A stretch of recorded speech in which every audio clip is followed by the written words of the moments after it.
कर्म की गठरी लाद के जग में फिरे इंसान, जैसा करे वैसा भरे विधि का यही विधान। कर्म करे किस्मत बने जीवन का ये मर्म, प्राणे तेरे भाग्य में तेरा अपना कर्म। बाबा जी की प्यारी सात संगत जी, आप सभी को प्यार भरी राधा स्वामी जी। प्यारी सात संगत जी, हम में से बहुत से सत्संगी यह शिकायत करते हैं कि हमारी किस्मत ही खराब है, हमारी किस्मत में यह लिखा ही नहीं है, हमारी किस्मत ही अच्छी नहीं है, जिसके कारण हमसे कोई भी काम ढंग से नहीं हो पाता। और अगर हम कोई काम करते हैं तो उसका उतना फल हमें नहीं मिल पाता, जितना ही हम उम्मीद करते हैं उतना नहीं मिलता। यानी कि हम मेहनत ज़्यादा करते हैं और हमें फल कम मिलता है। और साथ संगत जी, अगर बात भजन बंदगी की जाए और रूहानी के बाद आए, तब कि हम यही बात कहते हैं कि हमारी किस्मत में मालिक के भजन बंदगी लिखी ही नहीं, क्योंकि अगर लिखी होती तो मालिक ने खुद करवा लेनी थी। इसी कारण हमसे भजन बंदगी नहीं हो पाती और हम तरह तरह के बहाने बनाने लग जाते हैं और कहते हैं कि इस समय मालिक के भजन बंदगी नहीं की जा सकती, क्योंकि अब घर में कलयुग चल रहा है, माया का बहुत गहरा प्रभाव पड़ रहा है। कल ने सभी को माया की मीठी मीठी नींद सुला रखा है और कल का बहुत जोर चल रहा है, जिसके कारण अभ्यासी से भजन बंदगी नहीं हो पाती। तो साथ संगत जी, हम में से कुछ सत्संगी ऐसे हैं जो कल को आगे रखकर भजन बंदगी करने से बचते हैं, तरह तरह के बहाने बनाते हैं। तो इसी विषय में एक बार सत्संग कर्ता जी ने सत्संग में फरमाया था कि अब तो हम बड़ी आसानी से कह देते हैं कि कल का बहुत जोर है, इसीलिए हमसे भजन बंदगी नहीं होती। लेकिन जरा विचार कीजिए, जब सतगुरु नानक का समय था तब कितना अत्याचार लोगों पर होता था, कितना भेदभाव होता था। जब कबीर जी का समय था तब भी लोगों पर अत्याचार होता था, क्योंकि इस बात के गांव बहुत संत महात्मा हैं जिन्होंने बार बार राज दरबार में राजा के सामने पेश होना पड़ता था। जैसे कि सतगुरु नानक को बाबर ने जेल में डाल दिया था। संत कबीर जी को उस समय एक धनवान सेठ ने भला बड़ा कहा था और परेशान किया था।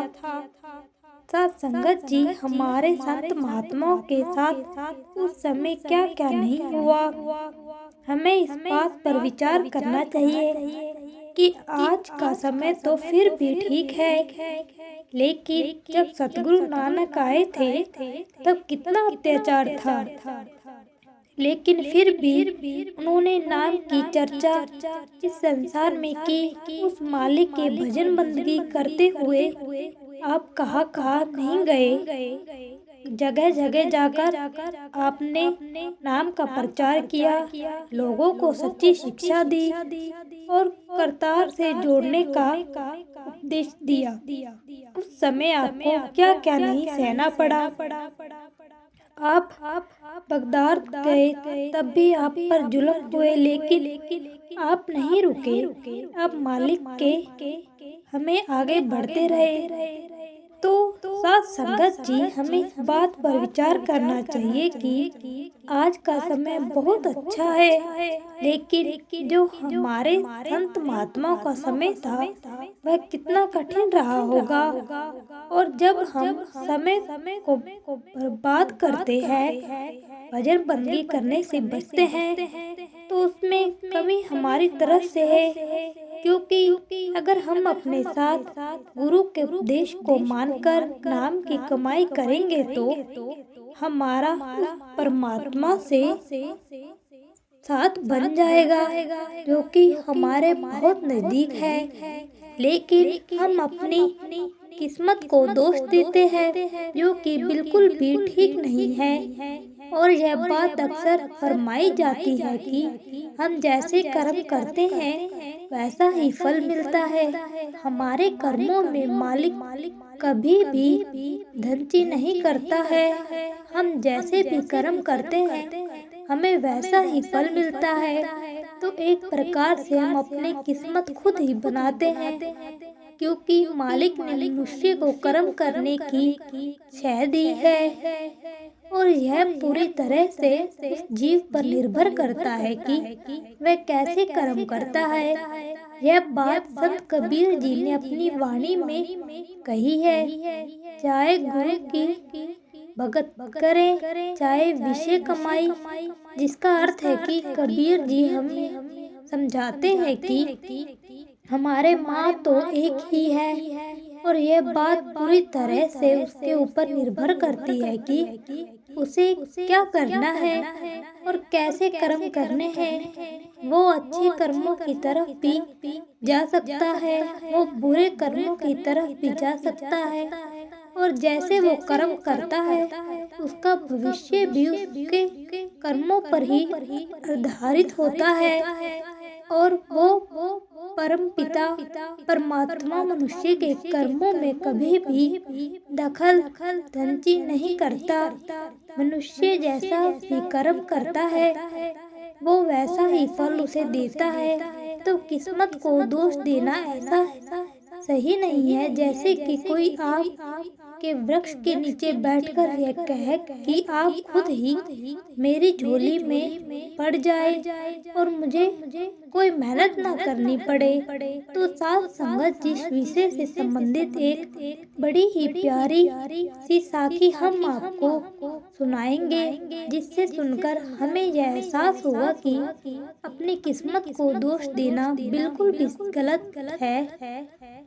तो आइए संगत जी बड़े ही आज की यह साखी श्रवण करते हैं। एक बार एक व्यक्ति राजा के पास जाता है और उस व्यक्ति के पास बहुत सुंदर दो पक्षी होते हैं जो वो राजा को भेंट कर देता है। वो पक्षी बहुत सुंदर होते हैं।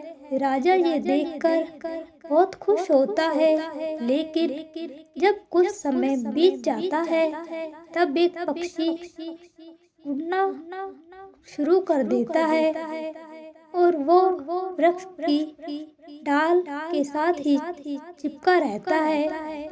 तो राजा ये देखकर बड़ा दुखी होता है कि दूसरा पक्षी कितनी ऊंची उड़ान भरता है और वो कितना अच्छा लगता है, लेकिन यह पक्षी वृक्ष की डाल के साथ ही चिपका रहता है, उड़ता ही नहीं है। संगत जी जब राजा अपने राज्य में ये घोषणा करवाता है कि जो मेरे पक्षी को ठीक करेगा मैं उसे सोने की मोहर दूंगा, तो बहुत से लोग उसके राज दरबार में इकट्ठे हो जाते हैं और हर कोई राजा के उस पक्षी को उड़ने की कोशिश करता है, लेकिन किसी से भी कोई बात नहीं बनती। सभी अपना प्रयास कर कर वहाँ से चले जाते हैं, लेकिन वह पक्षी नहीं उड़ता। और फिर प्रजा में से एक बुजुर्ग राज्य से अपील करता है कि मैं आपके इस पक्षी को उड़ने का एक प्रयास करना चाहता हूँ।